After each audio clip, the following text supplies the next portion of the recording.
Bienvenidos. Welcome to our Spanish Back to School night.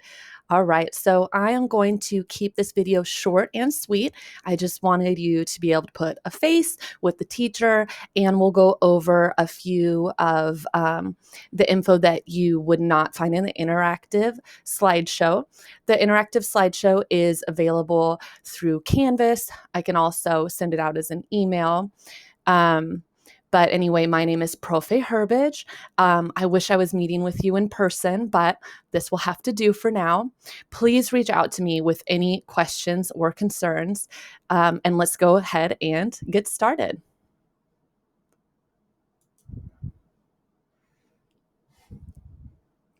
All right, we made it through the door.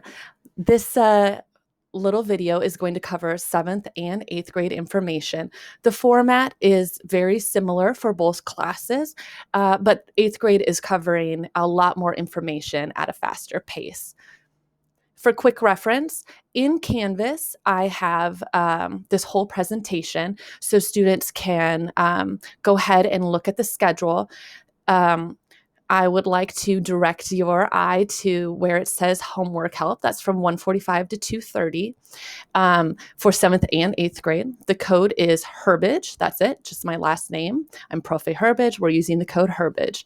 That is going to be a great opportunity for kids to ask for help if they've missed a class, if there's anything that they're unsure about.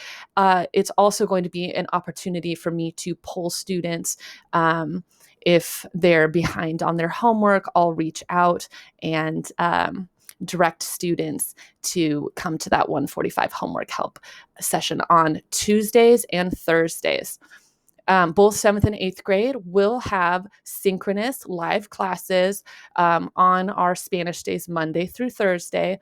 And on Fridays, I know there's some more options on this day, but for me, I'm really excited to have that flexibility.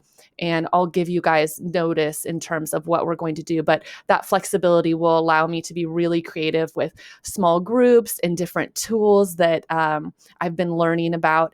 And I think it'll just give me an opportunity to add some creativity to online learning that's similar to what we'd be doing in person. All right, grading and syllabus. I'm not going to read all of this to you. I'll just give a few highlights, and then I will scroll down and give you an opportunity to pause the video and read through. You may also, again, find this in Canvas. I have heard that students can have their parents shadow them in Canvas, so you can actually go into Canvas with your own information. Some of you are already doing that. If you're not, that might be a really useful tool. All right, so here we are. Libros del curso. We are going to be using the Aventura textbook and workbook for 7th and 8th grade. 7th grade is going to be focusing on chapter 1 and 2. Although if students performed really well on their proficiency test, I'm going to give them some of the 8th grade material, and I will also perhaps give them some of the native speaker material. There's a link to that native speaker material right here. Again, 7th grade will do chapters 1 and 2. 8th grade is going to do a quick review of 1 and 2, but then progress through chapter 5. We've got a click link to Duolingo here, and as promised, I've scrolled down. You can go ahead and pause the video if you'd like to read over the description of the course. Again, you can get it in Canvas as well. All right. Oh, I do want to talk about grading as well. We're doing the standard grades as if we were meeting live with the A through F scale. With the proficiency test that students took, I am giving them a number associated with how they did on the test right now.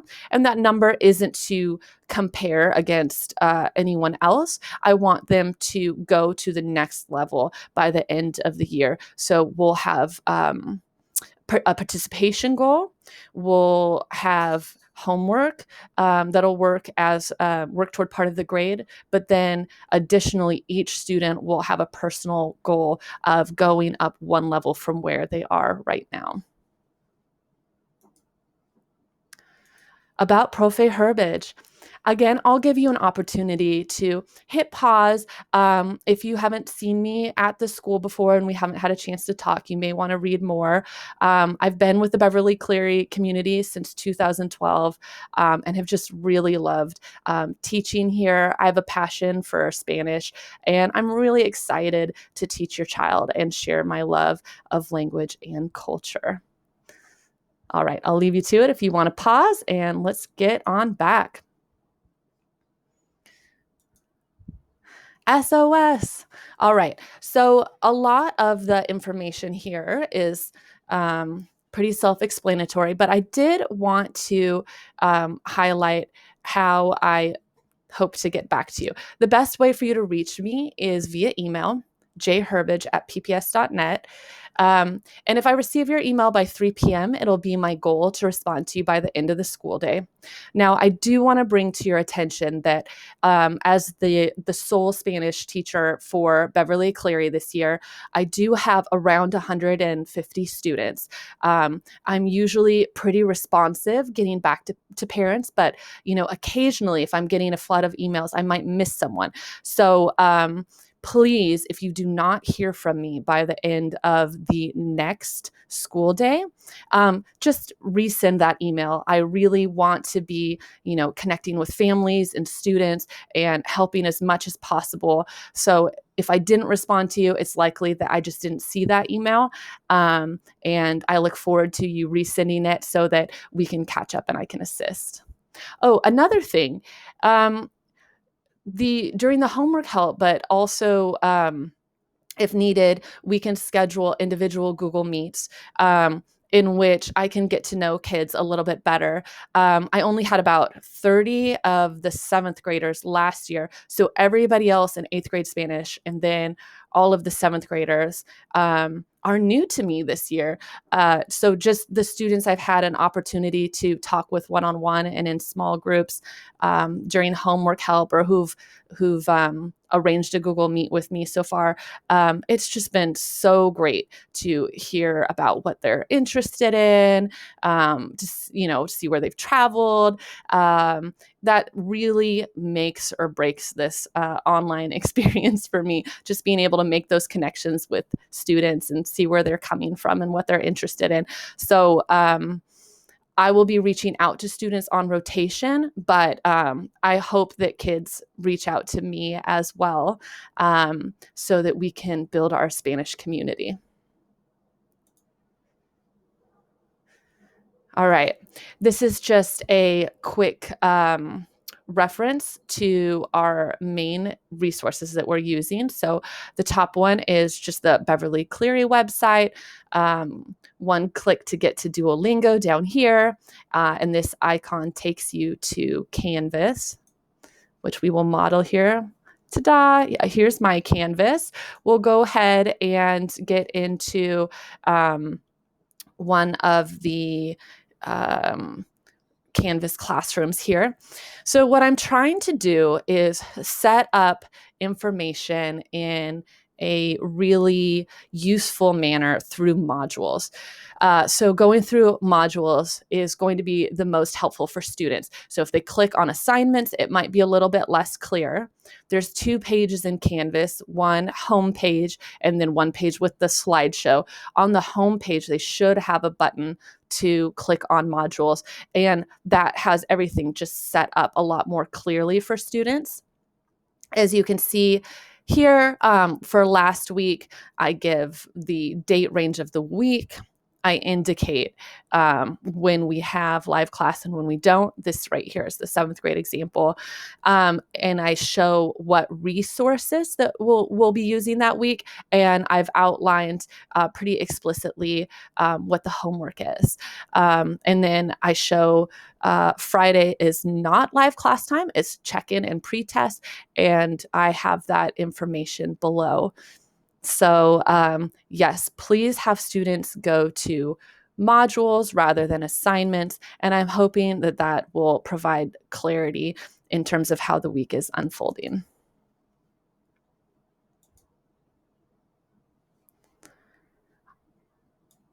Last but not least, virtual expectations.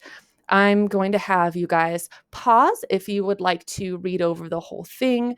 You may also, of course, access this on Canvas. The two main things that I would like to talk about are one, cámara puesta, having your camera on.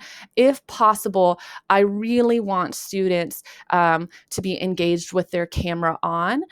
There's a lot of opportunities for practicing Spanish, but with a whole live class, if I'm saying repite, or I'm having them go over some new information, if everybody went out of mute mode and talked at the same time, it would be chaos, total chaos. So one thing that's helpful is I can lead or another student can lead some sort of practice, and everybody else can like lip sync or practice while they've got their mic off. So being able to read lips is really important for our whole group practice. And I also think it really helps build community. I love seeing students' faces. Please let me know if there's a reason that your student cannot have their video camera on, and I'll work with you. But if at all possible, that is important to me. And I think to building that community and for the students to be able to see each other as well. I think that's a really positive experience. The last thing that I want to talk about is arriving on time. I did run into a situation yesterday where about 6 minutes into class, 10 kids showed up. And that can be really challenging, both for the students that showed up late, the rest of the class, for me as well. Our classes are only 45 minutes long. And at the beginning of class, I go over our goals and expectations for the class. So if you come on late, you might not have a clear understanding of what we're doing. And also, I have a lot of activities that I want to do in small groups, so it can kind of hold up the show, or be more challenging for people to get into their more personalized groups if they do not arrive on time. So, por favor, please arrive on time. And again, push pause if you'd like to read the rest of the information. All right, I think that is it for now. I really encourage you to reach out with any questions or concerns, and I am so excited to teach your student this year. Adios.